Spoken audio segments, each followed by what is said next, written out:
যারা বলেছিল আলিয়া মাদ্রাসা হারাম, মনে কিছু নেবেন না, আমি বলতেছি, আমি ওই তখন তো খারিজি মাদ্রাসা বলা হতো, আমি খারিজি মাদ্রাসা থেকে পড়ে এসে আলিয়ায় ভর্তি হয়েছি, আলিয়ায় আমি এসেছি। আগে আমি খারিজি মাদ্রাসা ক্রয় করে এসেছি, তারপর আমি আলিয়া মাদ্রাসা শেষ করেছি। তাহলে বোঝা গেল আলিয়া খারিজি মাদ্রাসা, যেখানে কওমি বলা হয়, কওমি মাদ্রাসায় পড়ালেখা আমি করেছি, তখন আমাদের কাছে রাজনীতি ছিল হারাম, আলিয়া মাদ্রাসা ছিল হারাম, অস্বীকার করার কোনো সুযোগ নাই। এরা ছিল আমাদের আকাবির, এরাই আলিয়া মাদ্রাসাকে হারাম করেছে, খ্রিস্টানদের মাদ্রাসা বলেছে। কিন্তু আলিয়া মাদ্রাসায় পড়ালেখা করার পরে বুঝতে পারলাম তারাই ভ্রান্ত আকাবির, আকায়েদের মধ্যে রয়েছে, যারা আলিয়া মাদ্রাসাকে হারাম। আল্লাহ রাব্বুল আলামিন আমাদেরকে এমন একটা মাসের মধ্যে অবস্থান করার সুযোগ করে দিয়েছেন, যেই মাসটি মুসলিম মিল্লাতের জন্য একটি গুরুত্বপূর্ণ মাস, ঐতিহাসিক মাস, মুসলমানদের জন্য বছরের প্রথম মাস। যদিও ইহুদি এবং খ্রিস্টানদের চক্রান্তে পড়ে আমরা সেই মুসলমানদের প্রথম মাসকে ভুলে গিয়েছি। মুহররম মাস মানে হলো মুসলমানদের জন্য প্রথম মাস। সুতরাং এ মাসকে আমরা ভুলে গিয়েছি। আমরা এ মাসের কদর, এ মাসের সম্মান, এ মাসের ইজ্জত, এ মাসের ফজিলত, এ মাস সম্পর্কে আমাদের কোনো জানার কোনো সুযোগ আমরা খুঁজে দেখি না, চেষ্টাও করি না। ঐতিহাসিক প্রেক্ষাপটে যে মুসলমানদের জন্য এ মাস একটা গুরুত্বপূর্ণ মাস, মুসলিম মিল্লাতের জন্য বাবা আদম থেকে শুরু করে একেবারে শেষ পর্যন্ত হযরতে হুসাইন রাদিয়াল্লাহু তাআলা আনহু শাহাদাতের মধ্য দিয়ে এ মাসের যে গুরুত্ব এবং তাৎপর্য বহন করছে, সেই বিষয়গুলি আমরা একেবারেই ভুলে গিয়েছি। আমরা বিভিন্ন সময় আলোচনা করেছি মুহররম সম্পর্কে, অর্থাৎ শাহাদাতে কারবালা সম্পর্কে, কিন্তু এ মাসের গুরুত্ব সম্পর্কে আমরা অনেকেই ভালো করে জানি না। এই মাস সেই মাস যে মাসে আপনার কিয়ামত সংঘটিত হবে। নবী এবং রাসূলদের মধ্যে যত বড় বড় ঘটনাগুলি সংঘটিত হয়েছে তা এই মাসের মধ্যেই সংঘটিত হয়েছে, এবং বিশেষ করে 10ই মুহররমের এই দিনটিতেই বেশি সংঘটিত হয়েছে, এরকমের ঐতিহাসিক পটভূমি থেকে আমরা জানতে পেরেছি। আবার কিয়ামত সংঘটিত হবে এ মাসের সেই 10ই মুহররমেই। তাহলে এ মাসের এই গুরুত্ব, মুহররমের গুরুত্ব মুসলিম মিল্লাতের জন্য খুব একটি তাৎপর্যপূর্ণ মাস হিসাবে আমরা উপলব্ধি করতে হবে এবং করব। শেষ পর্যায়ে এসে আমরা হুজুর পাক সাল্লাল্লাহু আলাইহি ওয়াসাল্লামের ঐতিহাসিক যে বিষয়গুলি, গভর্নর হিসাবে সুযোগ পাওয়ার পরে, প্রেসিডেন্ট হওয়ার সুযোগটুকুন যে আল্লাহ পাক করে দিয়েছেন, তার মধ্য দিয়েই এ মাসের এই গুরুত্ব এবং তাৎপর্য অনেকাংশে বেশি। তার কারণ হলো হযরতে আবু বকর, হযরতে উসমান, হযরতে ওমর, হযরতে উসমান, হযরতে আলী কাররামুল্লাহ রাদিয়াল্লাহু তাআলা আনহু তাদের রাষ্ট্র ক্ষমতা গ্রহণ করার পরে একেবারে শেষ পর্যায়ে এসে হযরতে হুসাইন রাদিয়াল্লাহু তাআলা আনহু পর্যন্ত যে নিয়ম এবং পদ্ধতি ছিল, সেই নিয়ম পদ্ধতির মধ্য দিয়ে আমাদের যে বিষয়গুলি, এটারে সারেন না, নিয়ম পদ্ধতির বিষয়গুলি ছিল শরিয়াত মোতাবেক, শরিয়াত সম্মত। হুসাইন রাদিয়াল্লাহু তাআলা আনহুর পর থেকে যে বিষয়গুলি এসেছে তা শরিয়াতের বিতর্কিত বিষয় হিসাবে রাষ্ট্র গভর্নর হিসাবে তারা ক্ষমতা লাভ করেছে। আমিরে মুয়াবিয়া কৌশল অবলম্বন করে রাষ্ট্র ক্ষমতা দখল করেছে। আমরা এই ইতিহাস আমরা জানি। আমি সংক্ষেপে এই বিষয়গুলি আমি এই পুরা ইতিহাসটা আমি নোট করেছি ঐতিহাসিক পটভূমি থেকে, গ্রন্থ থেকে। তার মধ্য থেকে দেখা যায় কমাইদার না, তার মধ্য থেকে দেখা যায় যে আপনার আমিরে মুয়াবিয়া তিনি রাষ্ট্র ক্ষমতায় আসার পেছনে দূরদর্শিতা ছিল। আল্লাহ রাসূল সাল্লাল্লাহু আলাইহি ওয়াসাল্লাম তিনি যখন দুনিয়া থেকে চলে গেলেন, তখন কে হবেন রাষ্ট্র গভর্নর, সম্মিলিতভাবে আল্লাহ রাসূল যেসব ইঙ্গিত করেছেন, যে সাহাবীর প্রতি বেশি ভালোবেসে ইঙ্গিতগুলি করেছেন, সেই ইঙ্গিতের উপর নির্ভর করে সমস্ত সাহাবীরা একত্রিত হয়ে হযরতে আবু বকর সিদ্দিক রাদিয়াল্লাহু তাআলা আনহুকে তিনি গভর্নর হিসাবে সেখানে নিযুক্ত করলেন। আমরুন শুরা বাইনাহুম, কোরআনুল কারীমের এই আয়াতের দৃষ্টিকোণ থেকে তারা সম্মিলিতভাবে মশওয়ারা ভিত্তিক, আলোচনা ভিত্তিক কে হবেন গভর্নর আমার রাসূলের পরে সেটি নির্ধারণ করেছিলেন সাহাবা কেরাম আজমাইনরা সম্মিলিতভাবে।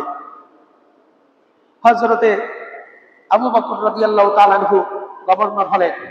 আবু বকর সিদ্দিক রাদিয়াল্লাহু তাআলা আনহু গভর্নর যখন তিনি ইন্তেকাল করলেন, শহীদ হলেন, এরপরে কে গভর্নর হবে তাও শরীয়ত ভিত্তিক, আলোচনার ভিত্তিক, মশওয়ারা ভিত্তিক তা নির্ধারণ করা হয়েছে। হযরত ওমর রাদিয়াল্লাহু তাআলা আনহুর উপরে ন্যস্ত করা হয়েছে। হযরত ওমর রাদিয়াল্লাহু তাআলা শহীদ হয়ে গেলেন, সেদিকে আমি যাচ্ছি না, সেই ইতিহাসগুলো আমি আগেই আপনাদের সামনে পেশ করেছি, কিভাবে শহীদ হয়েছে সাহাবা কেরাম আজমাইনরা, খোলাফায়ে রাশিদার সেই তারা কিভাবে শহীদ হয়েছে সেগুলি আপনারা অনেকেই শুনেছেন। আমি সংক্ষেপে মোদ্দা কথার দিকে চলে আসছি। হযরতে ওসমান রাদিয়াল্লাহু তাআলা আনহু তিনিও শহীদ হলেন মুসলমানদেরই হাতে। তাহলে সেখানে চক্রান্তমূলক তাকে শহীদ করা হলো। তার রাষ্ট্র ক্ষমতা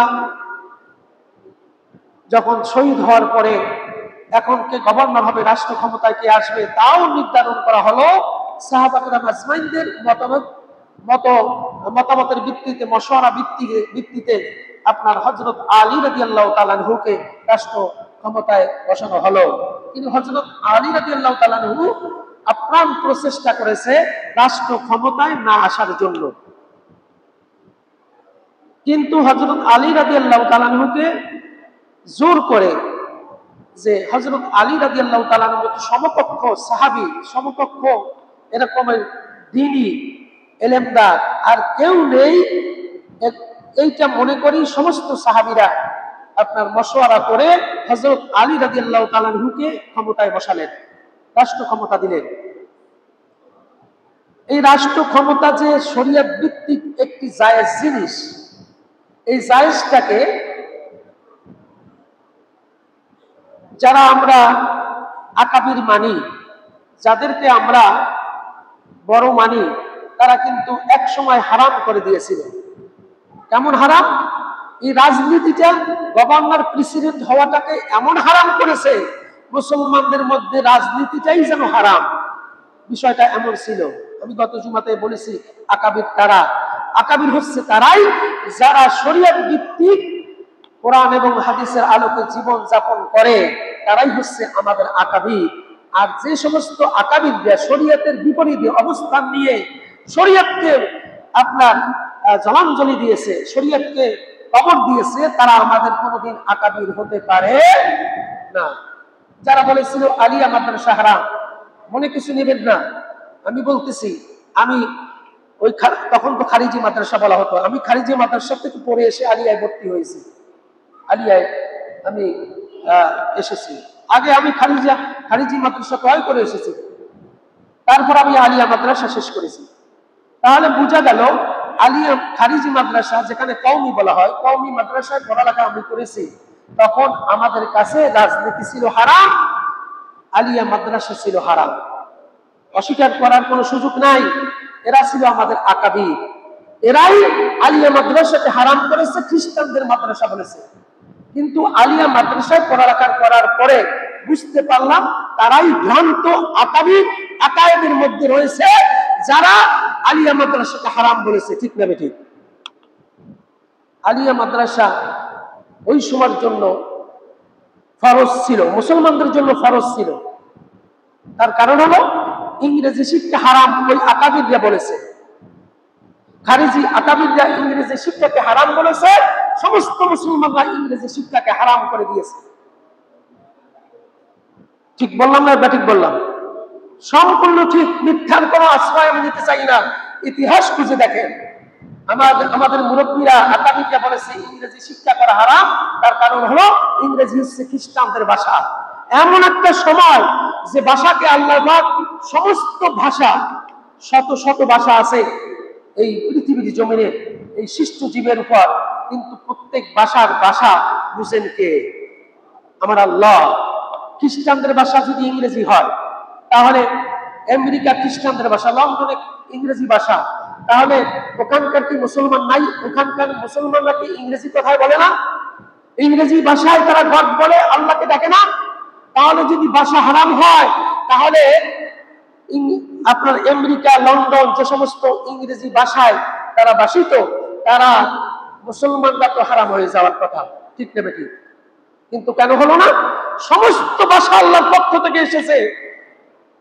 যারাই আকাবিররা, যে সমস্ত আকাবিররা ইংরেজি ভাষাকে হারাম করেছে, ওই সমস্ত আকাবিরকে প্রত্যাখ্যান করা দরকার। ঠিক নেবে ঠিক? আজকের আকাবির করে চিল্লায়। তোমাদের আকাবিরের ইতিহাস দেখো। তোমাদের আকাবিররা আলিয়া মাদ্রাসাকে হারাম করেছে, আলিয়া মাদ্রাসাকে খ্রিস্টান বলেছে, অথচ আলিয়া মাদ্রাসা থেকে, ফুরফুরা শরীফ থেকে, ফুরফুরা হক্কানি আলেমরা পীর সেখান থেকে জন্ম নিয়েছে। ঠিক কিনা? শর্ষিনা বাংলাদেশের মধ্যে সর্বোৎকৃষ্ট মাদ্রাসা এবং হক্কানি রব্বানি আলেমে দ্বীন, পীর পীর হক্কানি পীর বললে আমরা এক নম্বরে বুঝি আমরা শর্ষিনা। সে শর্ষিনা আলিয়া মাদ্রাসা থেকেই আপনার পীর হয়েছে, ওলামা হযরত বের হয়েছে। ঠিক না বেঠিক? জোনপুরি থেকে শুরু করে এরকমের আলিয়া মাদ্রাসা থেকে অসংখ্য পীর, ওলি, আব্দাল, আকাবির জন্ম নিয়েছে, যে আকাবিরদের সমকক্ষ তোমাদের কেউ হতে পারবে না। ঠিক কিনা? সুতরাং এরা আলিয়া মাদ্রাসা থেকে তয় করে এসেছে। সুতরাং আলিয়া মাদ্রাসাকে হারাম বলার কোনো সুযোগ নাই। আলিয়া মাদ্রাসার বিরুদ্ধে যারা হারাম বলেছে, খ্রিস্টানদের মাদ্রাসা বলেছে, তাদের তওবা করা উচিত। এটা বলে 100 বছর নয়, 500 বছর মুসলমানদেরকে পিছনে দিয়েছে ওই আকাবিররা। ঠিক কিনা? এরা আমাদের আকাবির নয়। তোমাদের আকাবিরের ইতিহাস দেখো, তোমাদের আকাবিরদের অবস্থা দেখো। তারা এভাবে হারাম হারাম বলতে বলতে মুসলমানদের এমন একটা অবস্থা হয়েছিল যে ব্রিটিশ আমলে একটা পিওনের চাকরি পাওয়ার সম্ভব হয় নাই, যে ইংরেজি ভাষা মুসলমানরা জানে না। এই জন্য ইংরেজি ভাষা না শেখার কারণে, না জানার কারণে, আকাবিরদের ফতোয়ার কারণে মুসলমানরা যখন ইংরেজি শিক্ষা হারাম করলো, তখন একটা পিওনের চাকরি হলো না মুসলমানদের কপালে। ঠিক না বেঠিক? তোমাদের আকাবিরদের ইতিহাস আমরা জানি তো, ওই মাদ্রাসায় পড়ে এসেছি তো। তোমাদের আকাবিরদের অবস্থা, বিছানায় তো শুইতে পারতাম না। বাস্তব কথা বলি, মিথ্যা কথা কখনো বলি না। এই আকাবির বলে চিনলেই হবে না। আকাবির নয়, বরং কোরআন হাদিস তারাক্তুম ফীকুম আমরাইন মা তামাসসাকতুম বিহিমা কিতাবুল্লাহি ওয়া সুন্নতি রাসূলিহি। বলুন না সুবহানাল্লাহ।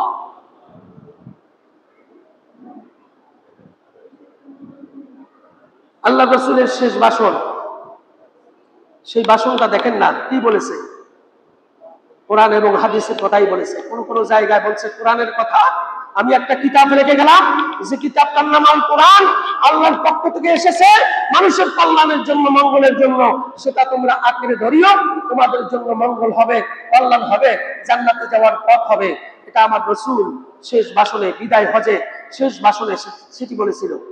এছাড়া আর একটা হাদিস পাওয়া যায় যেটা বলেছে যে আমি কোরআন এবং হাদিস এই দুইটা তোমাদের সামনে রেখে গেলাম, এই দুইটা তোমরা আঁকড়ে ধরিও, তাহলে তোমাদের পথের দিশা পাবে।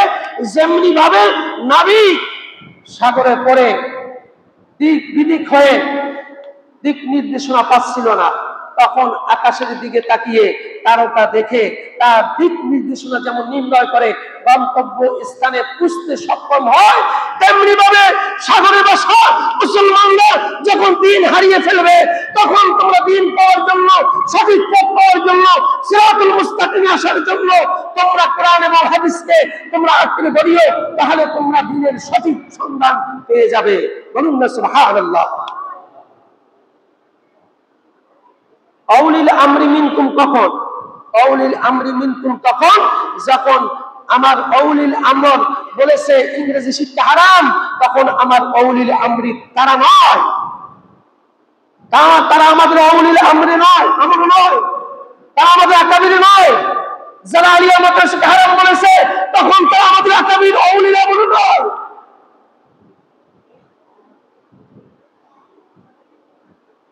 সুতরাং আমি ইতিহাস থেকে এই কথাগুলি বলার উদ্দেশ্য হচ্ছে যে হুসাইন রাদিয়াল্লাহু তাআলা আনহু তিনি রাষ্ট্র ক্ষমতায় আসলেন। আলী রাদিয়াল্লাহু তাআলা আনহুকে রাষ্ট্র ক্ষমতায় বসানো হলো। আলী রাদিয়াল্লাহু তাআলা আনহু তিনি শহীদ হয়ে গেল, তাও মুসলমানদের হাতে, মুনাফিক মুসলমানদের হাতে। কারা তারা? তারা হচ্ছে 12,000 আলী রাদিয়াল্লাহু তাআলা আনহুর পক্ষে যারা ছিল,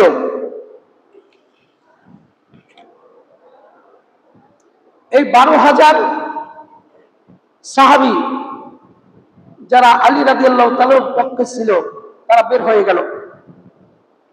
একটা উদ্দেশ্য, হযরত ওসমান রাদিয়াল্লাহু তাআলা আনহু বিচার কার্য আগে হবে না পরে হবে, ক্ষমতা মানে আসলে সরকার গভর্নর নির্বাচিত আগে হবে না পরে হবে, সেটার উপর ভিত্তি করেই আপনার 12,000 আপনার সহচর সঙ্গী বের হয়ে গেল হযরত আলী রাদিয়াল্লাহু তাআলার পক্ষ থেকে, যাদেরকে আমরা খারিজি বলি, বহিষ্কৃত, অর্থাৎ তা বের হয়ে গেল, বাহির হয়ে গেল, বহিষ্কার হয়ে গেল। এই 12,000 সৈন্য আপনার 12,000 সঙ্গী এবং সাথী হযরত আলী রাদিয়াল্লাহু তাআলার পক্ষ থেকে বের হয়ে গেল। এই 12,000 বের হয়েই হযরত আলী রাদিয়াল্লাহু তাআলাকে হত্যা করার জন্য 4 জনকে তারা দায়িত্ব দিল। এই 4 জন দায়িত্ব গ্রহণ করলো। হযরত আলী রাদিয়াল্লাহু তাআলাকে একজনে হত্যা করবে, হযরত মুহাম্মদ ইবনে আবু বকরকে একজন করবে, হযরত এভাবে 4 জনকে হত্যা করার জন্য 4 জন লোক তারা নিযুক্ত করলো। এবং আপনার মুহররম মাসের 17 তারিখ জুমার দিন, এই রমজান মাস জুমার দিন আপনার হযরত আলী রাদিয়াল্লাহু তাআলা আনহু তিনি বের হলেন ফজরের নামাজের জন্য। ফজরের নামাজের যাওয়ার পথে উট পেতে থাকা হযরত আলী রাদিয়াল্লাহু তাআলা আনহুকে যিনি হত্যা করবেন, শহীদ করবেন, তিনি পিছন থেকে এসে তলোয়ারের আঘাত করে মাথায় এমন আঘাত করেছে, পিছন থেকে মগজ বের হয়ে গেছে। এই অবস্থায় হযরত আলী রাদিয়াল্লাহু তাআলা আনহু ঘরে ফিরে আসলেন, কিন্তু চেপে ধরে ঘরে ফিরে এসে তিনি এই অবস্থা দেখে তারা তো পালিয়ে গেল, তারা মনে করছে হত্যা করে ফেলছে, কিন্তু ততক্ষণ পর্যন্ত হযরত আলী রাদিয়াল্লাহু তাআলা আনহু তিনি জীবিত ছিলেন এবং সব কথা তিনি বলে দিয়েছেন তার সঙ্গী এবং সাথীদেরকে। এই খারিজি সম্প্রদায় থেকে 4 জনকে নিযুক্ত করার পরে এই 4 জন ব্যক্তি 4 জনকে হত্যা করবে, তার মধ্যে হযরত আলী রাদিয়াল্লাহু তাআলা আনহুকে হত্যা করেছে এই খারিজি সম্প্রদায়ের মধ্য থেকে। আমি ইতিহাসটাকে সংক্ষেপে করার জন্য আপনাদের সামনে বলতেছি যে হযরত আলী রাদিয়াল্লাহু তাআলা আনহু শহীদ হয়ে গেলেন। এরপরে হোসেন রাদিয়াল্লাহু তাআলা আনহুকে আবার সমস্ত সঙ্গী এবং সাথী সাহাবা کرام আজমাইন যারা ছিল তারা নিযুক্ত করলেন হোসেন রাদিয়াল্লাহু তাআলা হাসানকে নিযুক্ত করলেন। হাসান রাষ্ট্র গভর্নর হবে। হাসানের পরে হাসান যখন শহীদ হয়ে গেল, তাকে আপনার বিষ খাইয়ে মারা হলো, তখন হুসাইন রাদিয়াল্লাহু তাআলা আনহুকে নিযুক্ত করা হলো গভর্নর হিসেবে। কিন্তু প্রত্যেকেই হযরত আলী রাদিয়াল্লাহু তাআলা আনহু থেকে শুরু করে হযরত আলী, হযরত হাসান, হযরত হুসাইন রাদিয়াল্লাহু তাআলা আনহু কেউ ক্ষমতা নিতে চাননি, বরং তাদের উপর জোর করে ক্ষমতা দেওয়া হয়েছিল। ইসলামের নিদর্শন এটাই, ক্ষমতা চাইলে তাকে দেওয়া হয় না। আমি 15 কোটি 100 কোটি টাকা দিবা, আমাকে ক্ষমতা দেওয়া হবে, মন্ত্রী বানানো হবে, এমপি করা হবে, এই নিয়ম সম্পূর্ণ শরীয়ত বিরোধী এবং কুফরি নিয়ম। বলুন না ঠিক না বেঠিক? সম্পূর্ণ কুফরি নিয়ম যেটা আমাদের দেশে চলছে। কোন নেতাকে অথবা নেত্রীকে যদি 100 কোটি টাকা দেওয়া যায়, তাহলে এমপি তার জন্য বরাদ্দ হয়ে যায়, মন্ত্রী তার জন্য বরাদ্দ হয়, যেটা কুফরি নিয়ম, শরীয়ত বিপরীতে, শরীয়তের পরিপন্থী। এই নিয়মটা মুসলমানদের আজও পর্যন্ত অদ্যাবধি আছে। এই নিয়ম পরিবর্তন করতে হলে আমাদের চলে যেতে হবে খোলাফায়ে রাশেদার যুগে, তাদের ইতিহাস পড়তে হবে, তাদের ইতিহাস থেকে সরকার নিযুক্ত করার নিয়ম পদ্ধতি বেছে নিতে হবে। ঠিক না বেঠিক? না হয় আমাদের অবস্থা কি হবে ভবিষ্যতে আমি তা জানি না। হযরতে হুসাইন রাদিয়াল্লাহু তাআলা আনহুর উপর বায়াত গ্রহণ করার জন্য যখন বলা হলো যে আমরা সবাই হুসাইন রাদিয়াল্লাহু তাআলার বায়াত গ্রহণ করেছি, তোমরাও করো, একটা প্রদেশের সমস্ত প্রদেশে এই ঘোষণা যখন দেওয়া হলো মদিনা থেকে, তখন শুধুমাত্র সিরিয়ার গভর্নর আমির মুয়াবিয়া এর বিরোধিতা করলো যে এটা আমরা মানি না, আমরা যতক্ষণ পর্যন্ত ওসমানের বিচার না হবে ততক্ষণ পর্যন্ত কোনো গভর্নর নিযুক্ত হওয়া আমরা কখনো মানি না। আলীকেও মানি নাই, হাসানকেও মানি নাই, হোসেনকেও আমরা মানব না। এভাবে সেখান থেকে ঘোষণা দেওয়া হলো। শেষ পর্যায়ে এসে আপনার এই হুসাইন রাদিয়াল্লাহু তাআলা মক্কা থেকে কুফায় রওনা হলো। তার কারণ হলো মক্কা থেকে কুফায় আসার জন্য আপনার 800 চিঠি প্রেরণ করা হলো। আমি সংক্ষেপে ইতিহাসগুলো বলতেছি। প্রেরণ করা হলো, আপনি যদি কুফায় আসেন তাহলে কুফার সমস্ত মানুষগুলি কি করবে, আপনার বায়াত গ্রহণ করবে, আপনি কুফাতে আসেন। বারবার চিঠি দিয়ে যখন তাকে একেবারে আশ্বস্ত করলো যে এতগুলি চিঠি আমার জন্য দিয়েছে, আমি গেলে তারা বায়াত গ্রহণ করবে এবং আমাদের রাষ্ট্র পরিচালনা করতে সহজ হবে, তখন তিনি তাদের সঙ্গী এবং সাথীদেরকে নিয়ে পরামর্শ করলো এবং সেখান থেকে তারা হুসাইন রাদিয়াল্লাহু তাআলা কুফায় রওনা দেওয়ার জন্য মনস্থ করলেন। কিন্তু কিছু কিছু সাহাবী, বয়স্ক কিছু সাহাবী তার বিরোধিতাও করেছিল যে আপনি ওখানে যাইয়েন না, যেহেতু ওখানে গেলে আমরা ভালো দেখতেছি না, কুফাতে যাওয়াটা আপনার ভালো হবে না, এরকমের বিপরীতে কিছু পরামর্শ দিয়েছিল। কিন্তু হুসাইন রাদিয়াল্লাহু তাআলা দেখলো যে এতগুলি চিঠি আমার জন্য দিয়েছে, যদি ইসলামের পক্ষে সহজ হয় এটি, তাহলে আমি সেখানে যাওয়াটা উচিত। এই জন্য তিনি এই কুফায় তিনি রওনা দিলেন। মক্কা থেকে কুফায় রওনা হলো এবং আব্দুল্লাহ ইবনে আব্বাস রাদিয়াল্লাহু তাআলা বারবার কিন্তু নিষেধ করেছিলেন আপনি যাইয়েন না, এটা যাওয়াটা আমি মঙ্গল মনে করতেছি না। তিনি বয়স্ক এবং প্রবীণ সাহাবী, এই জন্য তিনি আব্দুল্লাহ ইবনে আব্বাস রাদিয়াল্লাহু তাআলা আনহু তিনি কিন্তু বারবার এটাকে নিষেধ করেছিলেন। তাহলে কোন কোন বর্ণনা পাওয়া যায় 1500 চিঠি হুসাইন রাদিয়াল্লাহু তাআলা আনহুকে কুফায় আসার জন্য তারা কুফাবাসীরা এই চিঠিগুলি তার কাছে প্রেরণ করেছিল। কোন কোন বর্ণনা পাওয়া যায় 800 চিঠি এই হুসাইন রাদিয়াল্লাহু তাআলা আনহুর পক্ষে আপনার প্রেরণ করেছিল।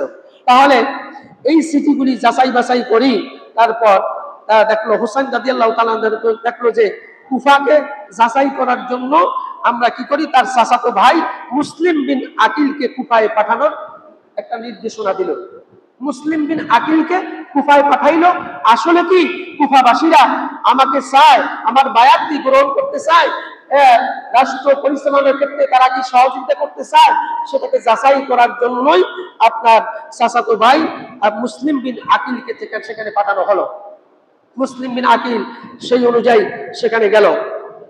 আকিল ডাকলো কুফার লোক সবাই হুসাইন রাদিয়াল্লাহু তাআলা আনহুর বায়াত গ্রহণ করতে, তারা একেবারে আগ্রহ প্রকাশ করতেছে, হোসাইনের বায়াত গ্রহণ করবে। এটা দেখে সেখান থেকে আপনার নোমান ইবনে বশির, তখন কুফার গভর্নর ছিল, কুফার গভর্নর তখন নোমান ইবনে বশির, 8টা প্রদেশের, এই কুফা একটা প্রদেশ, এই কুফার প্রদেশের আপনার গভর্নর ছিল নোমান ইবনে বশির। এই নোমান ইবনে বশির আপনার তখন কুফার গভর্নর ছিল এবং তিনি আনসারি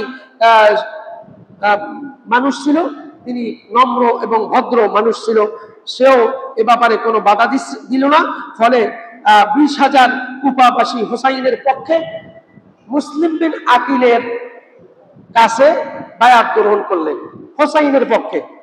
20,000, এই 20,000 হোসাইনের পক্ষে মুসলিম বিন আকিল সেখানে যাওয়ার পরে তারা বলল যে আমরা 20,000 সবাই হোসাইনের আপনার বায়াত গ্রহণ করব, আপনি এটাকে নোট করে নেন। তার হোসাইনের পক্ষে তার কাছে এই নোটগুলি দিল যে আমরা সবাই 20,000 আপনার হোসাইনের বায়াত গ্রহণ করতে চাই। মুসলিম বিন আকিল চিঠি লিখলেন, কুফায় বসেই চিঠি লিখলেন হযরত হোসেন রাদিয়াল্লাহু তাআলা আনহুর কাছে যে আপনি কুফায় আসেন, কুফার অবস্থা খুবই ভালো, কুফায় আসলে পরে সবাই আপনার বায়াত গ্রহণ করবে, সুতরাং আপনি আসেন। আমি যাচাই বাছাই করে দেখেছি কুফাবাসীরা আপনার পক্ষ অবলম্বন করেছে, আপনার বায়াত গ্রহণ করবে। রাষ্ট্র ক্ষমতা, রাষ্ট্র পরিচালনা করার ক্ষেত্রে কুফাবাসীরা আগ্রহী আছে, আপনি কুফাতে আসেন। এভাবে মুসলিম বিন আকিল চাচাতো ভাই হুসাইন রাদিয়াল্লাহু তাআলা আনহুর কাছে তিনি চিঠি লিখলেন। এই চিঠি যখন পাইলেন তখন তিনি মনস্থ করলেন যে আমার কুফায় যাওয়াটাই শ্রেয়, কুফাটা যাওয়াটাই আমার মঙ্গল। তিনি মনে করে তিনি মনস্থ করলেন আমি কুফায় রওনা দিব। সে কুফায় তিনি হযরত হোসেন রাদিয়াল্লাহু তাআলা আনহু যে কুফার দিকে রওনা দিলেন। এদিকে ইয়াজিদ যেটা করলো সেটা হলো যে মাবিয়ান একজন খ্রিস্টান উজির ছিল, তার কাছে পরামর্শ চাইল। তখন যার নাম ছিল সারজুনি সাই, খ্রিস্টান, তিনি ছিল খ্রিস্টান, কিন্তু এই ইয়াজিদ খ্রিস্টানদের পরামর্শ নিয়েছিল। খ্রিস্টানদের পরামর্শ নিয়ে তিনি তার কাছে পরামর্শ চাইল। সে বলল আপনি কুফার গভর্নরকে বহিষ্কার করেন, নোমান ইবনে বশিরকে। যেহেতু নোমান ইবনে বশির দেখা গেছে হোসাইন রাদিয়াল্লাহু তাআলা আনহুর পক্ষে, তিনি বিপক্ষে কোনো কথা বলে না, তার মানে হোসাইনের পক্ষেই আছে। আপনি কুফাকে বহিষ্কার করেন, কুফার গভর্নর হিসেবে আপনার এই নোমান ইবনে বশিরকে সেখান থেকে বহিষ্কার করে দেন। যে কোনো ক্রমে সৈন্য দিয়ে হোক, জোর করে হোক, তাকে বরখাস্ত করেন, তাকে এই জায়গা থেকে, গভর্নর স্থান থেকে, পদ থেকে তাকে বাহির করেন। এটা খ্রিস্টান সারজুনি সাই পরামর্শ দিল ইয়াজিদকে। সেই ইয়াজিদ প্রথম থেকেই যিনি ষড়যন্ত্র করেছে মুসলমানদের বিরুদ্ধে, সেই ইয়াজিদের কেউ কেউ কোনো আলেম আমি দেখেছি অনলাইনে আপনার সোশ্যাল মিডিয়ায় ইয়াজিদের প্রশংসা করতে, আছে কি নাই? আছে কি নাই? ইয়াজিদের প্রশংসা যারা করবে তারা কাফিরদের অবলম্বন করেছে, মুনাফিকদের অবলম্বন করেছে। তারা মুনাফিক ছাড়া আর কিছুই নয়, মুসলমানদের বিপক্ষে তাই এই ধরনের পক্ষ অবলম্বন করতে পারে। তার মানে ইয়াজিদের পক্ষ অবলম্বন করা মুনাফিকের অবলম্বন করা, ঠিক না বেটি? এর কোনো সন্দেহ নাই। ইয়াজিদ খুব ভালো মানুষ ছিল, রোজা রাখতো, তাহাজ্জুদ রোজা, এই সেই কত কথা, কত পিসাব, কত মুরব্বী, কত আকাবির বলতেছে। ওই আকাবির ওই পিসাবদেরকে বলেই ইয়াজিদের পক্ষ অবলম্বন করবেন, ইয়াজিদের গুণগান গাইবেন, মুসলমান থেকে খারিজ হয়ে যাবেন, ঠিক কি না? এরা মুসলমান হতে পারে না। প্রথম থেকে শুরু করেছে হোসেন রাদিয়াল্লাহু তাআলা আনহুর শহীদ করার পিছনে ইয়াজিদের ভূমিকা সর্বাপেক্ষা সর্ববেশি ছিল। অর্থাৎ কুফার গভর্নর নোমান ইবনে বশিরকে বহিষ্কার করার মধ্য দিয়ে জোর করে ক্ষমতা ছিনিয়ে আনার কারণে সেখানকার পথ পরিবর্তন করে ফেলল এই ইয়াজিদ। সেখানে হোসেন রাদিয়াল্লাহু তাআলা আনহু সেই কুফায় তিনি রওনা হলেন। কুফাতে তিনি যাওয়ার পথে যে ওই সারজুনি সাই তার পরামর্শ অনুযায়ী যে নোমান ইবনে বশিরকে বহিষ্কার করা হলো, সেখান থেকে আপনার এই ইয়াজিদ বাহিনী তাকে জোর করে ক্ষমতা নিয়ে ফেলল। সেখানে ওবাইদুল্লাহ ইবনে জিয়াদকে বলা হলো যে কুফার গভর্নরকে বহিষ্কার করান, এবং সেখানে ওবাইদুল্লাহ ইবনে জিয়াদ সেখানে তোমার খুবই অনুগত, তার গভর্নর, তাকে তুমি গভর্নর করে দাও। উবাইদুল্লাহ ইবনে জিয়াদকে, এই নোমান ইবনে বশিরকে বহিষ্কার করে সেখানে ক্ষমতায় বসায় মেরে ফেলা হয়। এরকম পরামর্শ দিল সারজুনি সাইদ ইয়াজিদকে। বলুন না নাউজুবিল্লাহ। ঠিক ইয়াজিদ এই খ্রিস্টান পরামর্শ নিয়ে, সারজুনি সাইদ পরামর্শ নিয়ে নোমান ইবনে বশিরকে বহিষ্কার করলো, উবাইদুল্লাহ ইবনে জিয়াদকে রাষ্ট্র ক্ষমতায় বসালো গভর্নর হিসেবে, ওই প্রদেশের গভর্নর প্রেসিডেন্ট হিসেবে সেখানে বসাইয়ে দিল। এবং তাকে বলা হলো তুমি গভর্নর বসার পরে আপনার মুসলিম বিন আকিল চাচাতো ভাই হুসাইন রাদিয়াল্লাহু তাআলা আনহু, যিনি পক্ষ নিয়ে এসেছে হুসাইনের কুফাতে, তাকে তুমি হত্যা করে ফেলো। সেখানে তাকে হত্যা করার জন্য মনস্থ করলো। ইতিহাস তো অনেক বেশি, আমি সময় যেহেতু শেষ, আমি এখানেই এ পর্যন্ত, এটা ধারাবাহিক দেখি করা যায় কিনা। ইমাম হুসাইন রাদিয়াল্লাহু তাআলা আনহুর পথে পথমধ্যে তিনি রওনা দিলেন। এদিকে মুসলিম বিন আকিলকে হত্যা করে ফেললেন, ওদিকে হুসাইন রাদিয়াল্লাহু তাআলা আনহু কুফাতে আসার জন্য মুসলিম বিন আকিলের চিঠিতে কুফার অবস্থা অনুকূলে এটা দেখে তিনি রওনা দিলেন। আর এদিক থেকে উবাইদুল্লাহ ইবনে জিয়াদের পক্ষ থেকে মুসলিম বিন আকিলকে হত্যা করে ফেলল। বলুন না নাউজুবিল্লাহ। যিনি ছিল হুসাইনের পক্ষের দূত, অবস্থা দেখার জন্য, কুফার অবস্থা দেখার জন্য যাকে পাঠানো হলো, এবং যিনি অনুকূলে বলে চিঠি লিখলেন, তাকে এদিকে গভর্নর পরিবর্তন করে তাকে হত্যা করে ফেললো।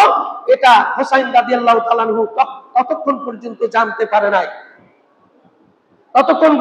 জানতে পারে নাই, তখন হুসাইন রাদিয়াল্লাহু তাআলা আনহুকে এভাবে পথে মধ্যে আসতে ষড়যন্ত্র করলো যে বাধা দেওয়ার জন্য। আমি এখানেই শেষ করছি, আগামী জুমাতে বাকি বিষয়গুলি আপনাদের সামনে পেশ করব। এক কথায় মুদ্রা কথা, বেসিক কথা আমি বলতে চাই এটাই আপনাদের কাছে, এজিদের পক্ষ যারা অবলম্বন করবে, এজিদের গুণগান যারা গাইবে, এজিদকে যারা তাহাজ্জুদ গুজার বলবে, রাষ্ট্র ক্ষমতার জন্য যথেষ্ট মনে করবে, তাদের ইমান হারা রয়েছে, তাদের ইমানের মধ্যে পোকা ধরেছে, মুনাফিক হয়েছে। এজিদের পক্ষ অবলম্বন নেওয়ার কারণে এরা আমাদের আকাবি নয়, এরা খারিজি সম্প্রদায়। ঠিক না বেটি? এটাই এই পর্যন্ত জানেন। আগামীতে ইনশাআল্লাহ বাকি বিষয়গুলি আপনাদের সামনে পেশ করব।